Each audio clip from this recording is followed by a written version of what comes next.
Welcome to the Kennedy Center's audio cue sheet for Blues Journey. On this CD, you'll hear about how the show Blues Journey was put together, take a listening tour through the history of the blues, and then try singing the blues yourself. I'm Scot Reese, the director of the play Blues Journey. And I'm Jerome Hairson. I'm the playwright of Blues Journey. Thrill is gone. The thrill is gone away. Blues Journey is the story of a blues man who tells his own story and tells the history of the blues while doing so. The thrill is gone. At the beginning of the play, the blues man introduces himself and tells the audience that he is there as an expert of the blues to explain the book Blues Journey, written by Walter Dean Myers. The book Blues Journey and the play Blues Journey are very different. The book is essentially a picture book set to poetry/blues lyrics written by Walter Dean Myers. The challenge was essentially a picture book with no story and give it a story. And when you got a wishing burning deep enough, so deep you do anything to make it come true, this is where you find him, right here at the crossroads, where you can make yourself a deal. Looking through the book and seeing certain pictures, I would take those pictures as, for example, there's a picture of a blues man singing in a studio, and I would try to make that a part of the story. After I finished writing the play, the first draft, the draft was sent to the director, Scot Reese, who his first reaction because at that point he had only read the book, which, like I said, is just blues lyrics set to pictures. And he thought his task would be to set these words to motion, to put them on stage and give them a physical life. And when he read the play and saw that there was a story there, he was very excited. And it instantly made him switch gears and focused on giving me ideas to make the story stronger.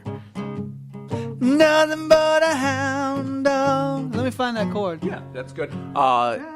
I like that a lot. You know, can we do less chords, just like strum? Ain't nothing but just one chord on about each.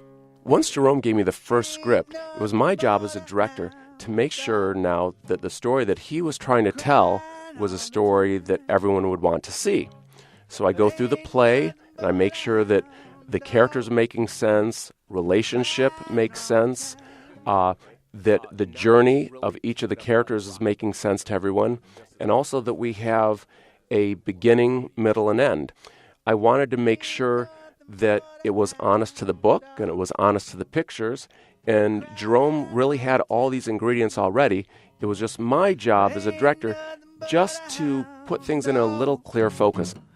Crying all the time. Good, okay. Now let's really take it up like the when the narrator. I guess I should ask two questions. Is the narrator, what's his time period, and then the story is in a different one? Well, the narrator is definitely speaking here and now. Jerome and I continued to meet, and we started to talk about the script, and then it almost becomes like a puzzle. We need to know how everything fits together. Okay. And we're not going to make it as far as the 60s. No. Okay. Not that is he a young blues player? Is he old? And so by making him older, I wanted a first-hand account of someone who experienced the blues at its height. You said you was high class.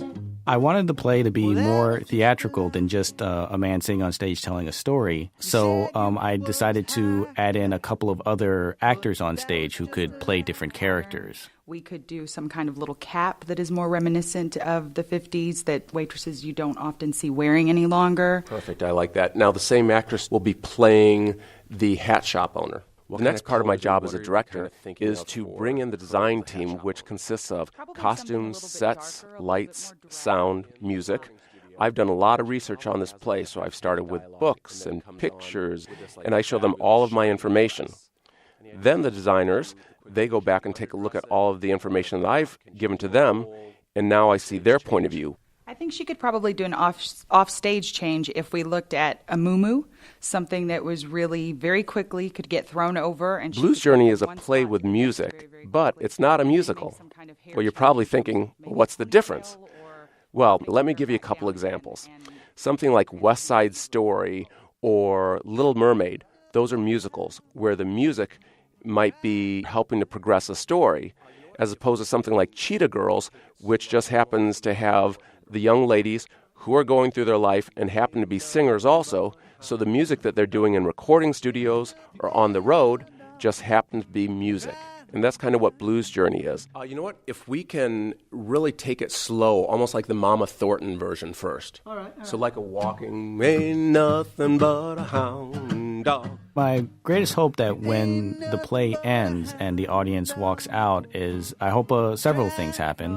I hope that they're singing some blues songs in their head, and they maybe go home and try to find out more. As the character at the end of the play talks about, there's this whole notion of living forever. And if they go out and embrace a part of the blues for themselves, and that way it ensures that the blues does live forever. I was standing at the crossroads, didn't know which way to go. Thanks for listening. I'm Jerome Hairson. I'm the playwright of Blues Journey. And I'm Scot Reese, the play's director. Coming up next, it's a look at the history and the structure of the blues. Well, I stand at the crossroads, didn't know which way to go.